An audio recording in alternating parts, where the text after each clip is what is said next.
بسم اللہ الرحمن الرحیم حامدن و مسلم اما بعد. ناظرین کرام، اس سے پہلے آداب مسجد کے تعلق سے کچھ باتیں میں نے بیان کرنے کی کوشش کی تھی. چونکہ موضوع مکمل نہیں ہوا تھا، اسی کو آگے بڑھاتے ہوئے پھر میں کچھ بتانے کی کوشش کروں گا. میں نے اس سے پہلے بتلایا تھا کہ ایک شخص جب مسجد میں جائے تو مسجد میں بیٹھنے سے پہلے اگر سنت مؤکدہ کا وقت ہے تو وہ ادا کرے، اور نہیں تو نماز ہو رہی تو نماز میں شامل ہو جائے.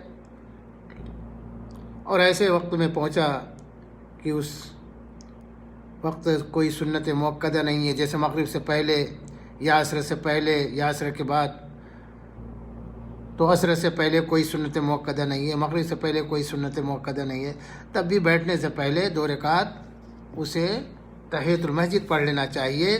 اس لیے کہ اللہ کے رسول صلی اللہ علیہ وسلم نے فرمایا کہ اذا دخل احدکم المسجد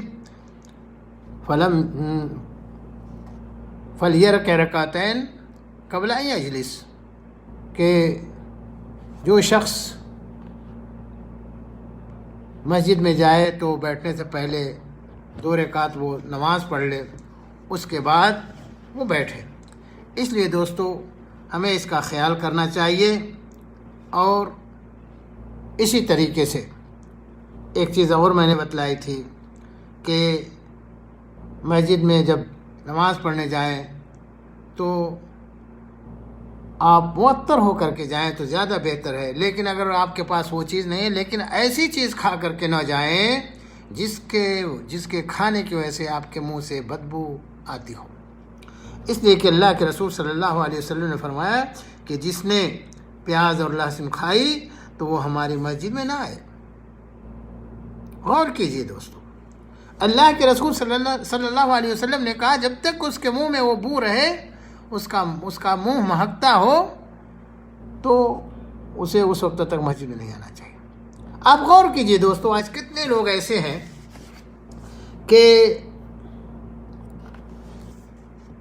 سگریٹ، بیڑی، پان، گٹکا، بہت ساری چیزیں کھا کر کے مسجد میں آتے ہیں.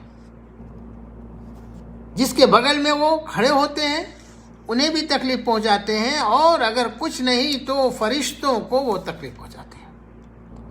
اس لیے دوستو ہمیں ان چیزوں سے اجتناب کرنے کی ضرورت ہے. لہسن پیاز کوئی حرام نہیں ہے، پکا ہوا ہے تو کھائیے، لیکن اگر کچا ہے تو کھانے کے بعد اگر بو آ رہی ہے تو آپ احتیاط کریں. اسی طریقے سے مسجد میں جاتے وقت آپ خوشبو کا اہتمام کریں، زیب و زینت کے ساتھ جائیں. آپ غور کریں، اللہ کے گھر میں آپ جا رہے ہیں، اور ویسے ہی آپ اگر اپنے کسی بڑے صاحب سے ملنا ہو تو آپ کیا ویسے ہی جائیں گے؟ بہترین قسم کا لباس پہنیں گے، جوتا پالش کریں گے، اور اس کے بعد بال وغیرہ صحیح کر کے اور اپنے آپ کو سنوار کر کے جائیں گے. اور آپ اللہ رب العزت کے سامنے جا رہے ہیں، اس کے دربار میں جا رہے ہیں، اور ویسے ہی نہیں دوستو، آپ اپنے آپ کو سنوار کر کے جائیے، خوشبو لگا کر کے جائیے، اچھے کپڑے پہن کر کے جائیے، طمانینت کے ساتھ، اطمینان کے ساتھ جائیے.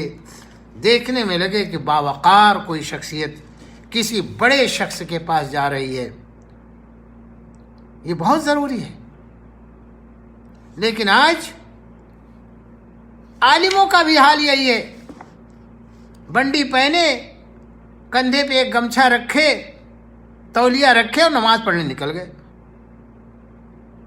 نہیں دوستو، اللہ کے گھر جا رہے ہیں، اس کا اہتمام کیجئے. اللہ تبارک و تعالی نے آپ کو دیا ہے، ایسا نہیں کہ آپ فقیر مسکین ہیں، آپ کے پاس کچھ نہیں ہے. ابھی آپ کو کہیں جانا ہو، کسی شادی میں جانا ہو، کسی فنکشن میں جانا ہو تو سب سے بہترین قسم کا لباس پہن کے جائیں گے، لیکن اللہ کے گھر میں ویسے ہی نکل جاتے ہیں، بنڈی پھٹی ہوئی ہے، کوئی زیب و زینت نہیں ہے، مال بکھرا ہوا ہے۔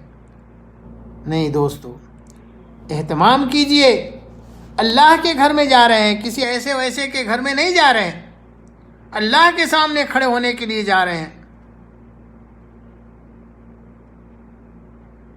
حدیث میں آتا ہے کہ اللہ تبارک و تعالیٰ چاہتا یہ ہے ان یرا آثر نعمت، کہ اپنے نعمت کے اثرات کو آپ کے اوپر دیکھے۔ اگر اللہ تعالیٰ نے دیا ہے تو آپ اس کا اہتمام کیجئے۔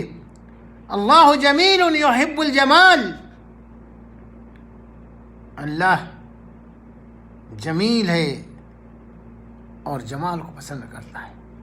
اس لیے دوستو اس کا ہمیں خیال کرنا چاہیے۔ اور ایسے ہی مسجد کے تعلق سے یہ ہے کہ جس کا تعلق عورتوں سے ہے کہ حیض اور نفاس والی عورت مسجد میں نہ ٹھہرے، اور اسی طریقے سے جنبی شخص جس پر غسل واجب ہے وہ بھی مسجد میں نہ جائے۔ حضرت عائشہ صدیقہ رضی اللہ تعالی عنہ سے روایت ہے کہ رسول اللہ صلی اللہ علیہ وسلم نے ارشاد فرمایا کیا کہ مجھے مسجد سے چٹائی دے دو۔ انہوں نے کہا میں حائضہ ہوں، تو آپ نے فرمایا تمہارا حیض تمہارے ہاتھ میں نہیں لگا ہے۔ اس لیے دوستو مسجد کے یہ آداب ہیں، ان آداب کا ہمیں خیال کرنے کی اشد ضرورت ہے کہ ہم اور آپ ان چیزوں کا خیال کریں۔ ایسا نہ ہو کہ لاپرواہ رہیں، اللہ کے گھر کا کوئی خیال نہ کریں۔ اس لیے دوستو ضرورت اس بات کی ہے کہ ہم اور آپ نبی کریم صلی اللہ علیہ وسلم کے بتائے ہوئے ان فرمودات پر عمل کریں۔ اللہ وحدہ لا شریک سے دعا کرنا چاہیے، اللہ تبارک و تعالی ہم تمام مسلمانوں کو نبی کریم صلی اللہ علیہ وسلم کے بتائے ہوئے ان فرمودات کے اوپر عمل کرنے کی توفیق عنایت فرمائے۔ وآخر دعوانا ان الحمد للہ رب العالمین۔ السلام علیکم ورحمۃ اللہ وبرکاتہ۔